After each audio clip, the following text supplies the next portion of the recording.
Good morning.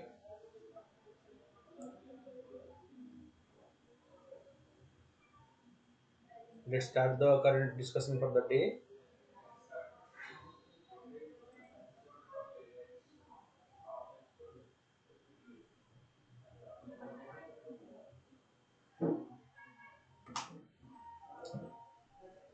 So to start with, the very first topic that we take is a Supreme Court ruling, which recently the court has given the ruling regarding the two-finger test on rape or sexual assault survivors, which was a practice for medical determination of whether the incident has taken place or not, whether the victim has been sexually assaulted or not.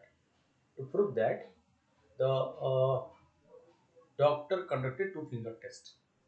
Recently, Supreme Court has ruled that this test is regressive and invasive and has no scientific basis, as it neither proves nor disapproves allegation of rape. So this point should be very carefully noted by you. Okay. The first thing is that this is the Supreme Court ruling. Okay. So to whom it is administered? This is conducted for the on rape or sexual assault survivors. Fine. And the court ruled that this test is regressive, invasive, and has no scientific basis. This is most important. The test, which has been conducted for so many years, court ruled that it has no scientific basis, as it neither proves nor disapproves allegation of rape. It instead re-victimize and re-traumatize the women who may have been sexually assaulted. This is another important thing. This instead re-victimizes and re-traumatizes women who may have been sexually assaulted. Because once she is assaulted by the culprit, and while conducting the test, so it is again it is a traumatic experience by the victim, and it is re-victimized through this conducting the test. Fine. So, what is the ruling? In 2013, the Supreme Court in the Lilu versus State of Haryana, the Supreme Court held that the two-finger test violated the human rights of the rape survivors. Earlier, the court has ruled in this context in 2013 that this is violation of the rights of the rape victims. Earlier, the court has ruled on this. Fine. And the present ruling has outright banned it. Fine. This is, you can say, is a big victory. Okay.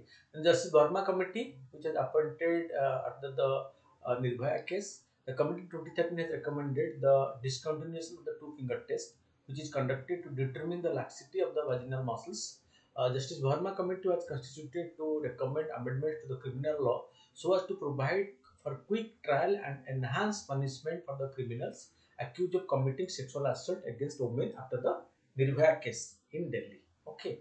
So, what the Verma committee is appointed to recommend the amendments in the what it has been appointed for which it has been appointed.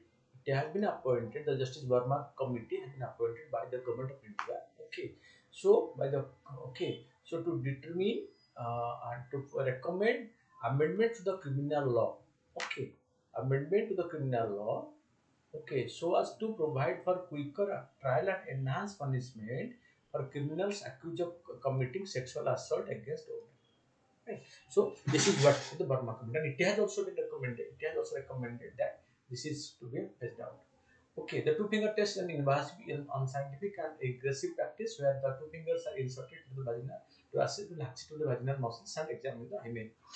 Okay, so this is it's a very, it has no scientific basis because medical science cannot prove that yes, whether the rape has taken place or not based on this, because this criminal point is to be investigated by the police, right?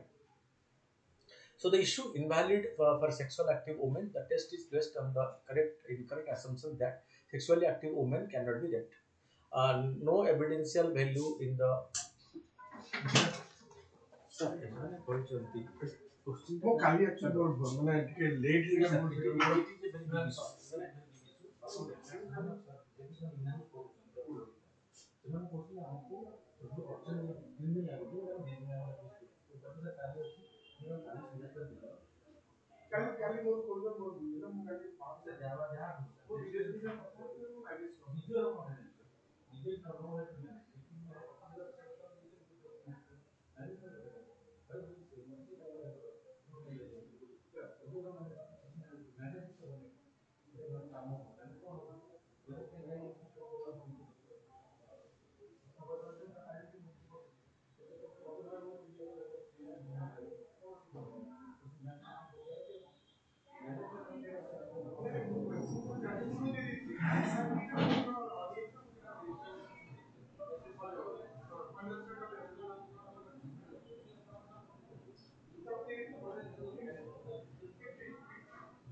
Okay, doctor does not give his or her opinion about the rape as rape is a legal term. This is the next important point. Rape being a legal term, doctor never give their opinion whether rape has been committed or not. Not a medical diagnosis. It is not the investigate. It is for the investigating officer to conclude after their investigation whether or not rape was committed. So it is the police officer who is the IO or investigating officer in the case. He finally give the means give the report whether or he conclude that whether rape has taken place or not. It's not the doctor. So then why this test which affect the modesty of the woman? Therefore, it is undesirable to conduct the two finger test which has no evidential value in the investigation. No evidential value. Another important point, because it has no evidential value. So why to again affect the modesty of the woman or the victim?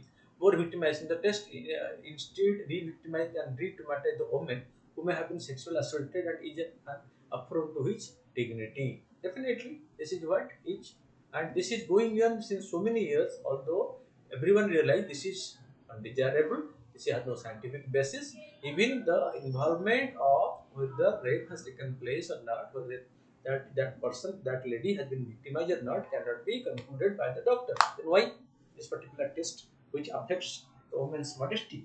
Okay, that is what is a major point of discussion at this as per this new rule.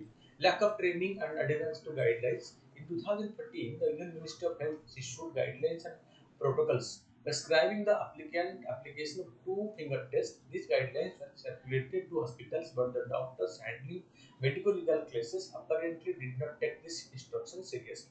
They are going to conducting it as per the old practice that is going on for decades in the country. But the new circular issued by the Minister of Health, okay, so has not been properly been followed at present in this. Lack of interconnection, interaction between the health ministry and the home ministry to limit.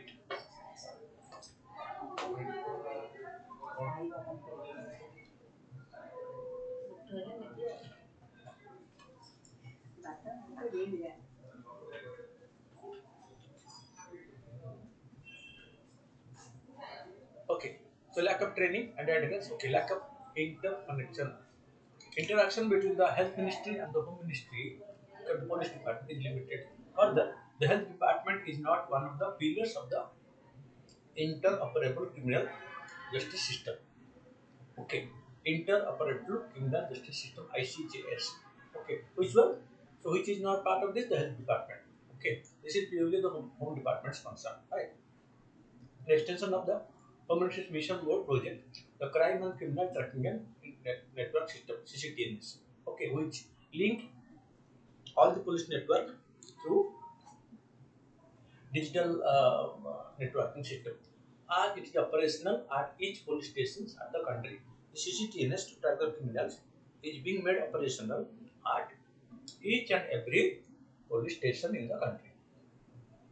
But the health department is not included in this file.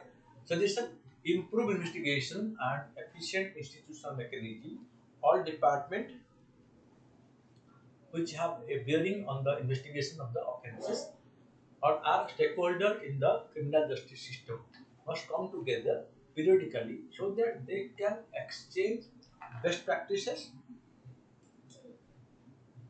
latest development in law and court ruling and institutional mechanism needs to be developed to ensure continuity of this process. Okay, Congress within ministerial departments like the health ministry, the home ministry, the police department, these need to be the medical legal sanction of the health department needs to be integrated with the other interoperable criminal justice system run by the home ministry. Training capacity must also be reviewed and communication channels improved to avoid the status quo. Right? Because after the health ministry gives the circular to the home ministry or to the even to the their own fraternity like the medico to conduct this test, they are not even able to update their method of conducting this test. So when their own fraternity are not honestly following the new guidelines 100%, then what about others? Other may completely disregard it. Okay. So training capacity must also be reviewed as per the suggestions. Fine. Then strict implementation. There must be strict implementation of the recommendations of Justice Verma Committee about the two-finger test and regarding the collection of evidence. Okay. Then the initiative by the government and the judiciary, Criminal Law Amendment Act 2013, it amended the Evidence Act to insert Section 53A that the evidence of a victim's character or her previous sexual experience with any person shall not be relevant to the issue of consent or the quality of consent in prosecution of sexual offences. Right. Then workshop, the SC also ordered workshop to be held to communicate the appropriate procedure to determine sexual assault and rape. So, more discussion required on this. Curriculum in medical and schools. Supreme Court also directed the government to review the curriculum in the medical schools so to ensure the practice is no longer used. Okay, because if this is included in the curriculum of the medical and nursing colleges, fine. So from the time they are learning, they will know that this is no more a appropriate method of testing. So when they join the service, a similar case come up for them, so they will be able to do justice to the victim because they have learned during their um, career that this is not the right practice to be followed. This may help a lot and to bringing reforms in the old and outdated method of ascertaining the sexual assault case, okay, by the test which is being conducted for the years, which is a transgression, insult, and assault to the rape victim. Fine. Then the next news is about the new TV broadcast guidelines. Now, satellite TV channels in India are required to broadcast at least 30 minutes of content daily on themes of national importance and of social relevance. The new guideline issued by the Information Ministry that any TV channel operating in India, okay, they must maintain a content daily on themes of national importance and of social relevance. Right? But is the requirement for public service broadcasting. It is obligatory under the guidelines for all TV channels, including private channels, to undertake public service broadcasting for a minimum period of 30 minutes in a day on the theme of national importance and of social relevance. The government has argued that since airwave frequency are public property, they need to be used in the best interest of the society. Once the guidelines are implemented, the ministry will monitor the channels for the broadcast of the content. Fine.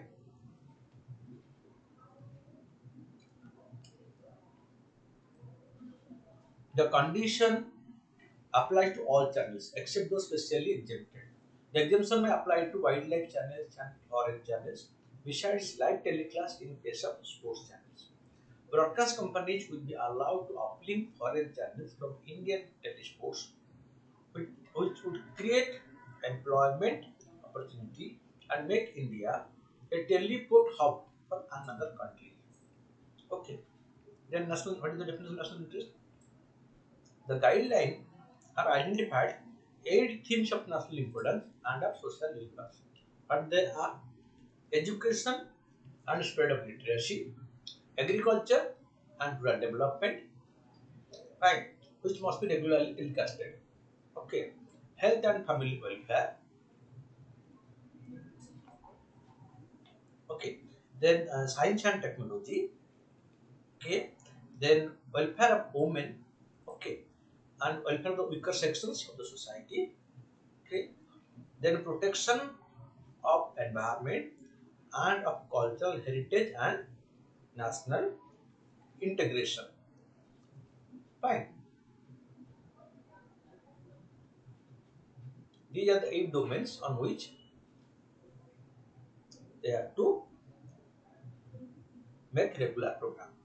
The next topic is about the international issue like the Russian-Ukraine war. Okay, the Russia-Ukraine war is going on for the last 8 months, and a lot of devastation has been caused to Ukraine by the constant Russian bombing and missile attack in the Ukrainian territory. Ukraine, as a developed country, has been completely devastated. Okay. Geographical and where the Kherson and why it is important. Geographically, Kherson is a strategic location for Russia and Ukraine, situated in the northwest of the Dnipro River. The province has border with Donetsk, Crimea, and the Black Sea, which three are very important for Russia. With Moscow capturing Crimea in 2014, the occupation of Kherson in March 2022 has benefited Russia in transferring its military from Crimea to counter Ukraine. Okay, so from Crimea, where Russia has already taken control of, so there it is easier to shift its military uh, infrastructure to Donetsk. Okay, it provides access to Odisha and Black Sea port in the west and serves as the main route to secure southern Ukraine. For Ukraine, regaining Kherson is significant to protect its population in the Kherson and Chapter districts, and also to recapture the other area. Third, Ukraine's expanding counteroffensive. Until August, Ukraine was supplied with short-range and low-grade weapons by the West. Later, Ukraine soldiers received military training as Moscow continued its onslaught. The West upgraded its support with medium to high-range weapon systems such as the Outriger, Iraq, HIMARS, air defense system, battle tank, and drone technology. It came from the USA and the UK, Germany, whereas Russia's procurement was slow and limited. In the said routes, this helped Ukraine recapture Russian occupied area, including Izium, northeast, southeast, and Kharkiv. Okay, and so many other areas in Ukraine. Okay. On the other hand, Russia has been facing challenges in augmenting its military hardware on the battleground because the supply of sophisticated weapons to Ukraine from the NATO allies led by USA has resulted in enormous pressure on Russia. Right. Earlier, Russia which presumed that it will have an advantage over Ukraine because Ukraine will not be able to withstand the Russian attack for a long period. But with the support of the NATO group led by USA, Ukraine was able to stand against Russian attack, and even it is able to inflict major strategic destruction in of Russian asset. Fine. Recently, the blasting of the bridge is a major achievement, you can say, of Ukraine or Ukrainian army. They are able to disconnect Russia from a major part, fine, and destroy one of its engineering marvel. Okay, Russia new mobilization has failed to stop the advancing of Ukrainian forces. The challenges to remobilize its defense system and the shortage of weapons must have played a role in Russia's withdrawal. With Ukraine strengthening its military capacity through support from the West, upgrading from land-based to air-based to heavy battle tank, Russia is facing a challenge to hold its occupied territory in Ukraine. However, this is not the first time Moscow is making a withdrawal. After an initial onslaught, the attack on Ukraine's capital Kyiv was an initial strategy of Russia. Later, Moscow shifted its strategy from capturing Kyiv to concentrating the eastern Ukraine, which became quite easier because capturing Kyiv became very difficult for Russian army, and Russia suffered huge casualty while enforcing or committing to taking step to capture Kyiv. Okay, so in subsequent period, Russia shifted its focus from Kyiv to the eastern Ukrainian region, where it is able to get substantial progress.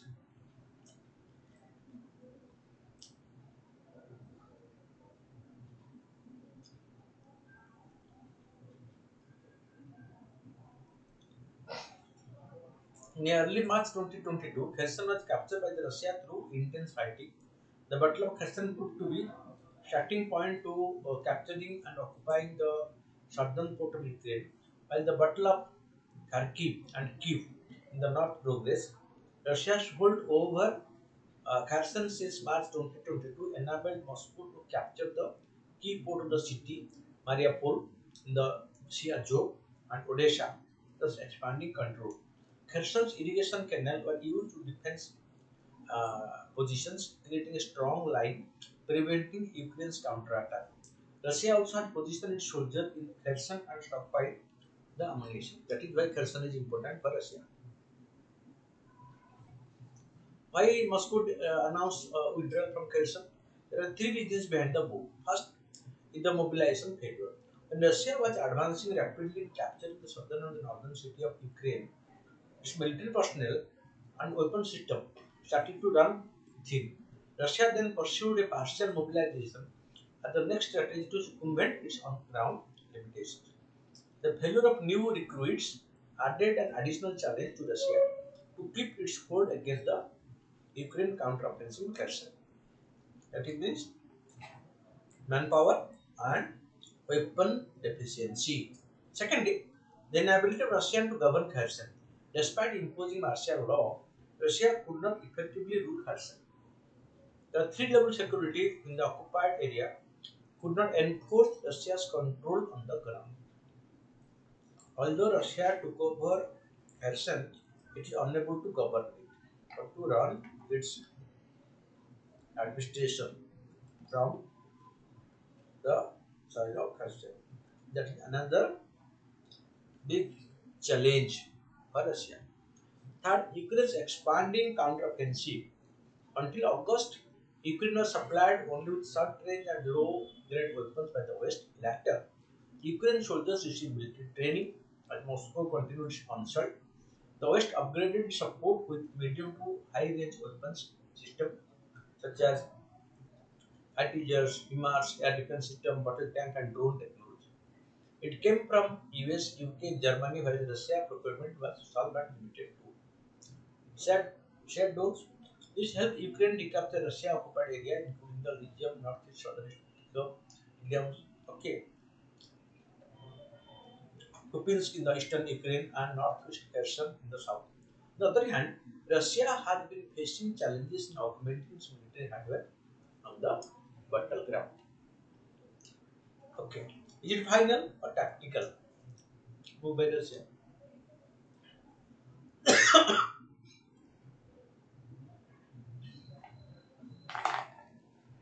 Russia's new mobilization has failed to stop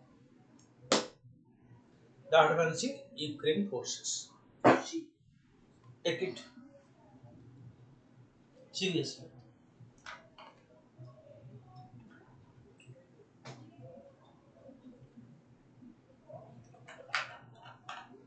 Russia's new mobilization has failed to stop the advancing of Ukrainian forces.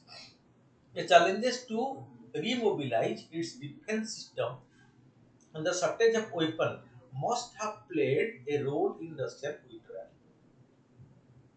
Ukraine strengthening its military capacity through support from the West, upgrading from land base to air base to heavy battle tanks. Russia is facing a challenge to hold its occupied territories in Ukraine. However, this is not the first time Moscow is making a withdrawal. After an initial onslaught, the attack on Ukraine's capital Kyiv was an initial strategy of Russia. Later, Moscow shifted its strategy from capturing Kyiv to concentrating on the eastern Ukraine. Similarly, Russia will withdraw from its strategy to capture Kharkiv, controlling Donetsk and Luhansk have become a significant objective. Withdrawal from Kherson exposed a serious gap in Russia's strategy to hold southern Ukraine. However, it also underlined its strategy to withdraw under serious attack or resistance by the Ukraine forces, as it happened in Kiev and Kharkiv. Okay, so this is a big challenge for Russia. Russia is unable to stand it. Okay, then the next news is about celebrating Parampara. The 26th edition of the Natya Tarangini's Parampara Festival will be held for 3 days from November 12th to Raja Radha Rangaratha at the Natya Tarangini Institute of Performing Arts in Delhi. Raja and Radha Reddy are famous exponent of Kuchipudi, and they have world acclaim and made this Indian dance very popular. Okay, globally. Fine. Each year's edition is based on a particular theme, featuring solo and jugalbandi concerts by artists from India and abroad. The lineup for this year's edition includes concerts by both Carnatic and Hindustani musicians, panel discussion and talk conversation among young artists to be conducted virtually. The series will begin with Ustad Amjad Ali Khan's Sarod recital, followed by Kuchipudi performance by Raja Radha Reddy duo. Okay, or their team. On day two, Aruna Sairam, Carnatic vocal music, will perform followed by Ramo Vaidyanathan, Bharatanatyam performance. The festival concludes with Aditi Mangaldas, Kathaka, and Jayatirtha Begundi, Hindustani vocal and Abhanga performances. So, this is what you know. So, India has a very rich tradition in culture, dance, music, etc. And there are some exponents who have made this more popular, and they have brought laurel for the country. And one such blessed couple is Raja and Radha Reddy. Okay, so through their own performance, they have not only made the particular dance form important, but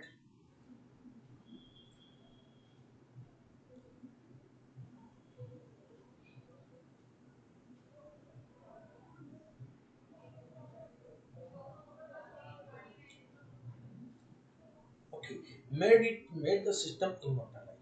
Fine.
Sir ଆମର calendar ଅଛି କି ଆମର UPSC କ୍ୟାଲେଣ୍ଡରଟା UPSC କ୍ୟାଲେଣ୍ଡରଟା ବି ପରୀକ୍ଷା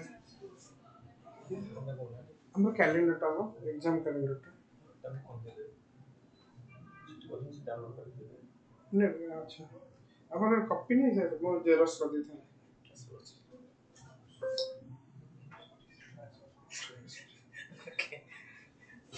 ISRO indigenously developed cryogenic engine. Okay. ISRO successfully conducted the hot test of C-20 cryogenic engine for the LMB-3 at its test facility in Mahendragiri. The Indian Space Research Organization has successfully conducted the hot test of the C-20 cryogenic engine. What is the cryogenic engine? Cryogenic engine is being tested by ISRO to be used in the JSLV mission. Okay, the Indian Space Research Organization has successfully conducted the hot test of the CE-20 cryogenic engine, which has been indigenously developed for the LMB M3, previously called the GSLV Mark III mission. Right. The CE-20 cryogenic engine is indigenously developed for the LBM3 mission, which was earlier known as the GSLV Geostationary Satellite Launch Vehicle Mark III. Fine. So this is what is right now being named as LMV 3. So LBM 3. Fine. This will enhance the LBM's payload capability up to 450 kg with additional propellant loading. The major modification carried out on this test article compared to previous engines were introduction of the thrust control valve or the thrust control. Fine. So here,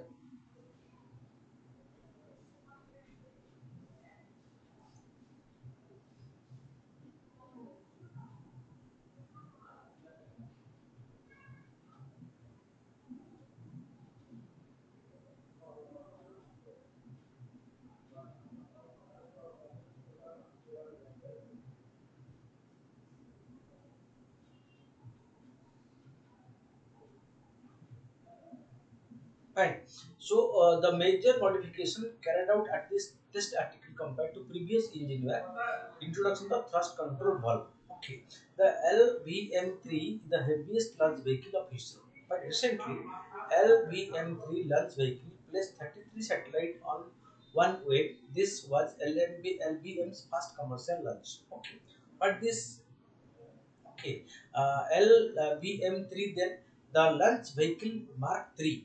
Okay, previously referred to as the Geosynchronous Satellite Launch Vehicle Mark III is a three-stage medium-lift launch vehicle developed by ISRO. Okay, indigenously. It is completely indigenous launch vehicle development program, primarily designed to launch communication satellite into geostationary orbit. It is also due to launch crew mission under the Indian human space flight known as the Gaganyaan. Fine. GSLV Mark III has a higher payload capacity than its predecessor GSLV Mark II.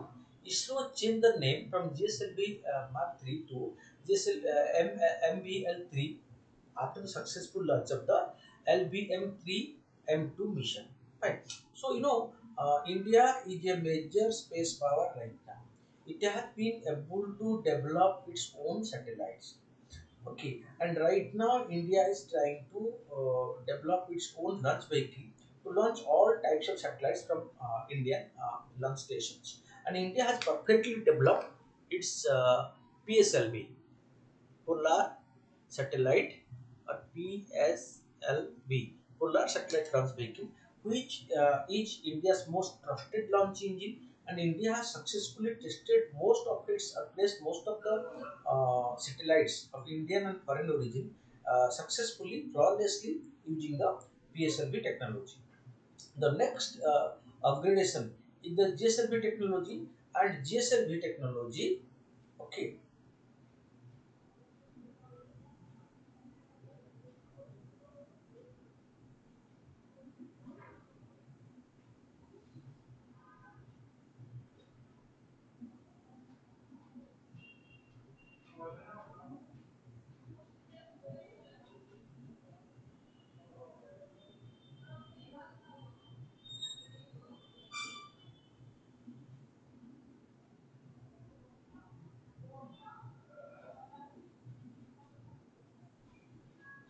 okay. So and for going to the next stage, India want the GSLV because for the communication satellite launching, India still is dependent on the foreign launch pads like the Kourou in French Guiana, from where the inside series of satellites have been launched by India at a heavy cost.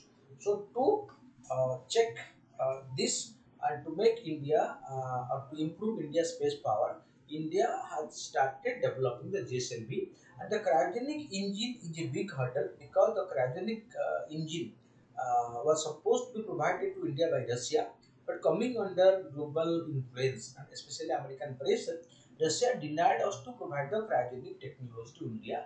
So since that period, India has been on its efforts to develop its own indigenous cryogenic engine, but in this process, the development has been delayed by nearly 20 years because India relied on Russia and trust that Russia will definitely provide the cryogenic engine technology to India. But coming under American pressure after the US disintegration, so Russia denied this. So that delayed our program for nearly 20 years. But right now, after India know very well that it is not going to get the technology from Russia, so it has started indigenously developing its own GSLV technology, especially the cryogenic engine technology, and successfully able to do it.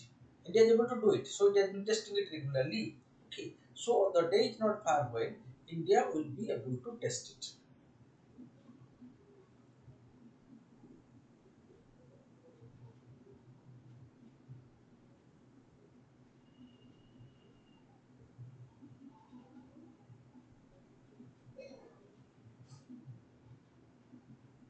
Okay.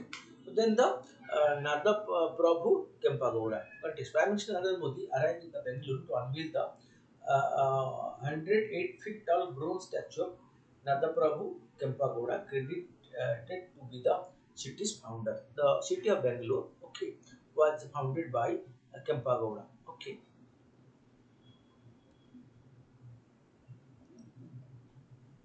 who is Nadaprabhu Kempagowda. Nadaprabhu Kempagowda is the 16th century chieftain of the Vijayanagara Empire. He is credited as the founder of the Bangalore. Okay, he marked its territory by erecting towers in four corners of the proposed city. Kempagowda is also known to have developed around 1,000 lakes in the city to cater to the drinking and agricultural needs. He was from the dominant agricultural Bhokaliga community in southern Karnataka, so emphasize on agriculture. Fine. So that is what. Then next is a small news about the Virangana Seva Kendra. The Indian Army, with a motto to taking care of our own, no matter what, launched a single widow facility named the Virangana Seva Kendra for welfare and grievances redressal of the Veer Naris. The project was inaugurated by the President's Army Wife Welfare Association. Right. Virangana Seva Kendras caters for registering grievances with tracking, monitoring, and regular feedback to the applicant. So, who are the Veer Naris? Next of the kin will have multiple means of approaching the VSK through telephone, SMS, WhatsApp, post, email, and working to seek assistance in case of any need. Okay. Visionaries are employed as staff to maintain inherent connect and empathy with the beneficiaries. The BSK is one of this kind initiative by the Indian Army towards extending genuine care and support to its widow and vignaries because those who sacrifice their life, they have committed supreme sacrifice while protecting the country. So their kith and kids, their dependents are to be properly cared, must be taken care of. Okay, but this Army Wives Welfare Association or AWWA is an association that works for the welfare of the spouses, children, and dependent of the army personnel. The association is officially registered as a welfare society with a registered society act 1966. All wives of the army men are beneficiary of the AWWA. However, AWWA as a functional body exists only from the corrupt level upwards. Okay.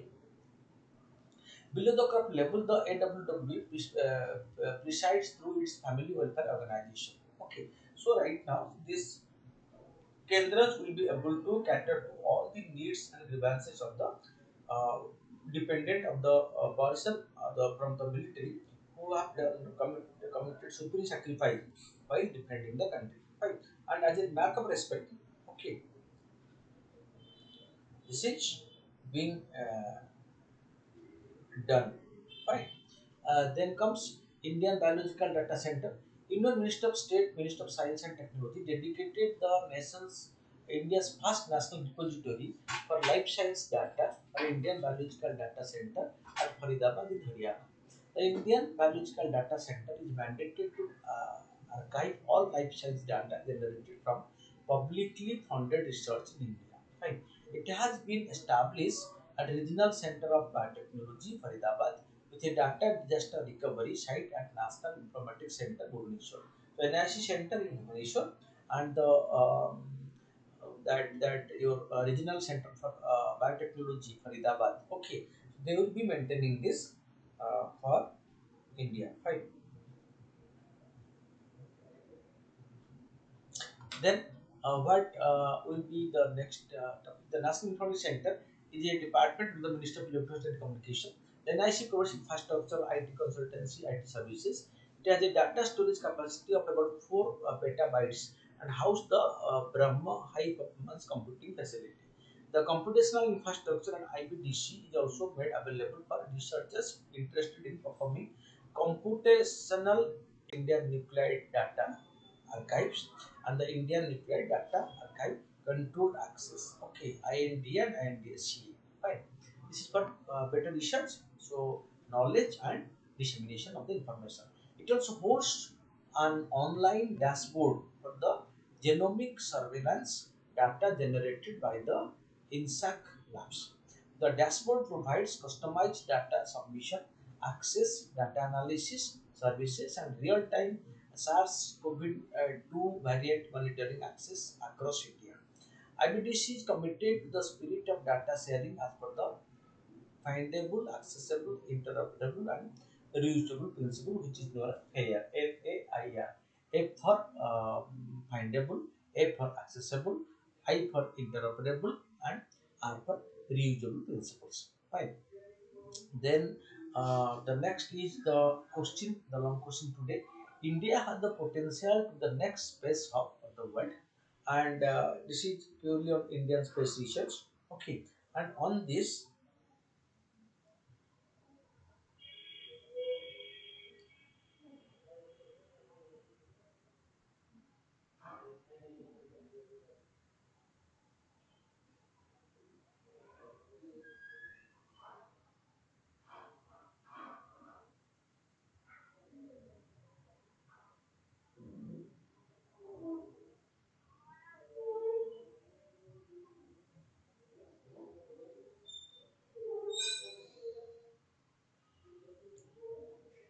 okay, from launching small rocket of just 30 to 70 kg payload to carrying 4,000 kg payload to outer space, Indian space journey has been refreshingly audacious.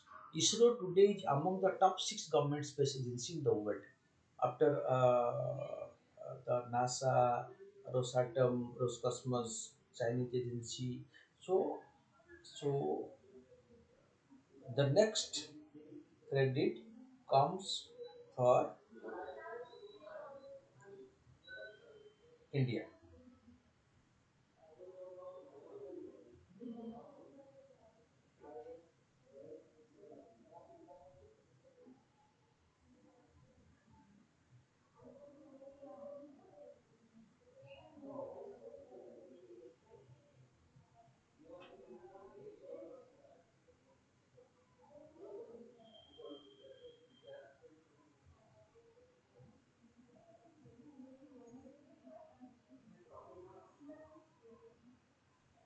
Okay, so but this India space sector accounts for 2% of the global space economy, but can aim to touch 8% on the back of hard work by the private sector with hand holding from ISRO right now. So ISRO and Government of India and ISRO has even decided to privatize the space domain and private space launching will start from India very soon to popularize the Indian space from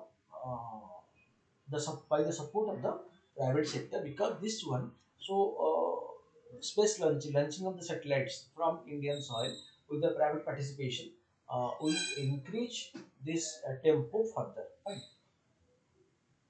The new space policy, which is expressed to be unveiled soon, is expected to remove most of the constraints faced by the private players.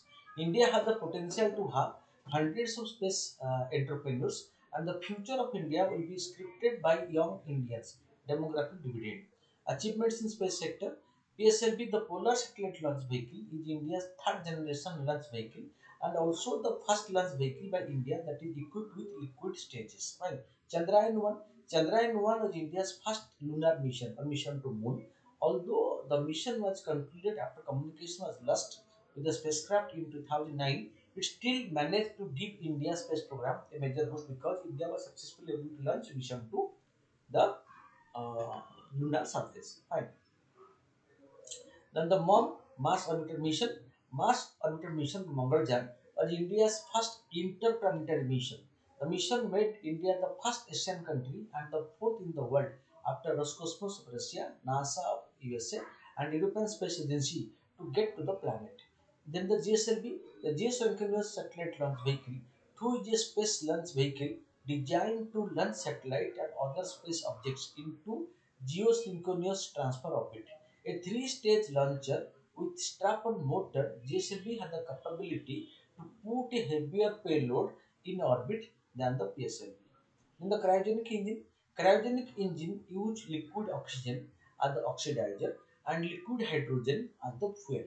Only the sun, only the US, Japan, France, Russia, and China had this technology with them. Now India stands neck to neck with them in this getting this technology called the cryogenic engine, because cryogenic technology use sub-zero temperature and that facilitate the use of liquid fuel, and liquid fuel give more boost and more thrust, and the launch vehicle can travel a further distance which uses liquid fuel because they are lighter and they can accommodate more fuel to take the launch vehicle load with the satellite to a longer distance. Right. For the GSLV program, so the cryogenic engine development is a must, and our cryogenic technology, our cryogenic engine development is delayed because Russia promised us to bring the cryogenic engine technology but backtracked. As Russia backtracked, we started developing our own, but our development was delayed by nearly 2 decades for this. Right. The Netra project, Project Netra is an early warning system in space to detect debris and other hazards to Indian satellites. Because you know, space is turning to a junkyard, okay, or graveyard, because many dead satellites whose tenure is over are just laying over there, and they are the biggest challenge to the new satellites because they may affect or damage the new satellites because the space debris they are moving around there. So that is what, and no country is right now willing to bring them back when they lost the satellite. So satellite tenure period is over, the lifespan is over, and they remain over there, and that in future will lead to overcrowding of the space specific locations where the satellites are placed through overcrowding, and that may damage the new satellite launch. Fine. Then challenges out space sector contribution to GDP. India spends about 1.5 to 2 billion on the space sector, but the resultant contribution to the GDP is not to the tune of investment made. Fine. So space will do the research, but its contribution to Indian GDP growth is abysmally poor. Fine. In the space expenditure, according to Economic Survey 2021, India still lags behind USA, China, Russia in terms of space expenditure. The US spends 10 times more, while China expenditure is 6 times more than India's space expenditure, because depending upon our economy, we spend for the space program. And in comparison to US or China, we spend very less in our space program. Then comes reverse redressal. India has poor grievance redressal and dispute settlement mechanism to avoid watching Antrix Dabas cancellation satellite deal, because Antrix is an ISRO commercial wing and Devas is a private company created to for joint venture programs, but the deal was cancelled due to some allegation of corruption in that. Okay, so but subsequently no entrepreneur and private sector came from domain to the venture to the space domain, because so there is no revenge redressal mechanism, because space being a complete monopoly of the government, so no one was to the rescue of the private sector in their in case they have any grievances regarding the space issues. That is what fine. Brain drain. Thousands of skilled engineers pass out each year, and many migrate to other countries due to limited opportunity within the country. According to government survey in 2008, 36% of the scientists of NASA are Indians. Look at 36% of the scientists working in the American NASA are Indian. If they stay in India, so India might have done a lot of progress in the space technology. Regulatory issues, lack of predictability policy and regulatory environment is hurting the involvement of the private sector in the space economy. Fine. So mandatory space sectoral approval of FDI in the sector are a huge roadblock, because in case any foreign investors who are to invest in the space domain, it needs permission, prior approval, especially sectoral approval. So it is not coming to the automatic route. That is why it is affecting the investment by the private sector. Establishing new partnership with other space organizations and private entrepreneurs can be taken as a bright spot. This will be done, so this sector will grow definitely in future. Then bringing in a business platform that helps shorten rocketry and satellite development time to achieve first time right quality for successful launches. If this can be done, this will be possible. Okay. Bring in a business platform that helps certain rocketry and satellite development time to achieve first time right quality for successful launches. Fine. Improve regulatory clarity would mean fewer barriers of entry for private firms and better synergy between ISRO and the private collaborators. Opening up ISRO testing facility to the private sector. Definitely that the beginning is going to be made very soon. The space sector plays a dual role in the national security strategy. It is vital from the strategic autonomy perspective, and is also an enabler for the country's socio-economic development. Therefore,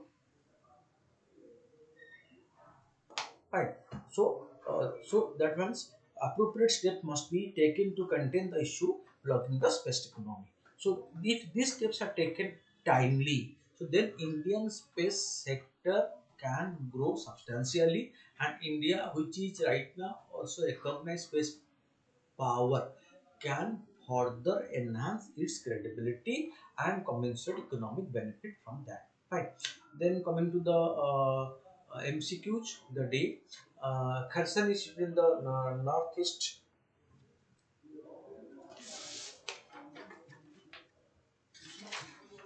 of the uh, Dnipro River, and the province had borders with Donetsk, Crimea, and the Black Sea. This is right.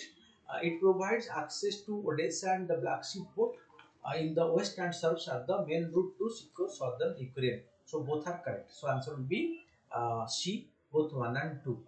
Then coming to question number 2. Consider the following statement regarding the G20 summit. Prime Minister Narendra Modi will visit Bali for the G20 Leadership Summit in November 13 to 16. Fine. And the motto of G20 Summit 22 is recover together, recover stronger, recover from the COVID pandemic. Okay. So both are correct. For question number 2, answer will be C. Then 3, the Indo-US CEO Forum as Chair of Commerce and Industry Minister. Okay, bilateral trade between the two countries has risen from 120 billion in 2022 from 80 million in 2020 billion in 2021. So, the substantial improvement. Okay, and here also the answer both are correct answers. So answer will be C. Both 1 and 2 are correct. Okay, the city region of Kherson recently seen news located in the region of Europe. Okay, so part of Crimea. Sorry, part of Ukraine. Which of the following country are members of the G20? Are members of G20. Fine. So, Argentina.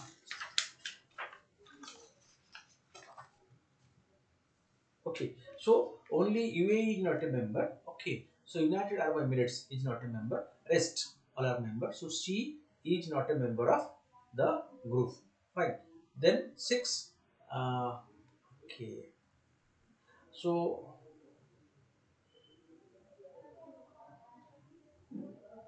there is mismatch. Okay, so this is the question number 6. So look, this is the question number 6. Who is following is the founder of the Bengaluru? So in this, so this is wrongly taken. So this is question number 5. Five options of the question number 5. So this is the option. It will be 2 1 2 4 1 2. Okay, so 1 to 4. This is the right answer for question number 5. But question, this is question number 6. Who is the following is the founder of the Bangalore Teach? Who?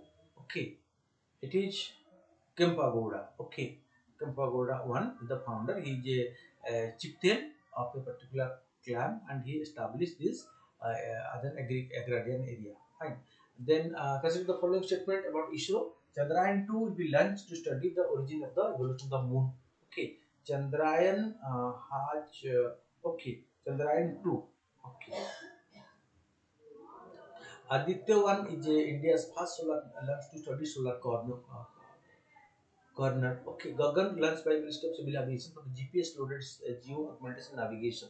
Fine. Recently, ISRO launched the 36 OneWeb satellite using PSLV rocket. So only 4 is incorrect. Rest are correct. 1, 2, 3 are correct. Fine. 8. And the following statement regarding provisions of the Protection of Children from Sexual Offence Act, POCSO Act, which is the statement is incorrect. All acts call for mandatory reporting the sexual offences. Fine. This is correct. A false complaint with intent to defame a person is also punishable under that. Yes, that is right. Children, according to the Act, are individuals aged above below 18 years. That's all right. If primary body tax with implementing the provisions of the Act is the Ministry of Women and Child Development. This is not. This is the Ministry looks after this. What is the provisions of the safeguard of the Supreme Court of India? While appointing the Supreme Court judge, the President of India has to consult the Chief Justice of India. Fine, that is right. The Supreme Court judge can be removed by the Chief Justice of India only. No, this is incorrect by the Parliament. Okay, the salary of the judges are charged as per the Constitutional Fund of India. So 1 and 3 are right. Answer will be 1 and 3. D is the right answer. Then question number 10. India's first national depository of life science data, India Biological Data Center, inaugurated at Faridabad, Haryana. IBDC is committed to the spirit of data sharing as per the findable, accessible, interoperable, and recyclable principles. Fine. That is okay. Then option 3, the National Informatics Center is a department of the Ministry of Electronics and Information Technology. Okay. So here 1 and 3 are correct. Okay. So this way our daily development almost this is the topics are over with the MCQ and questions. So keep on watching regularly to update yourself. Thank you.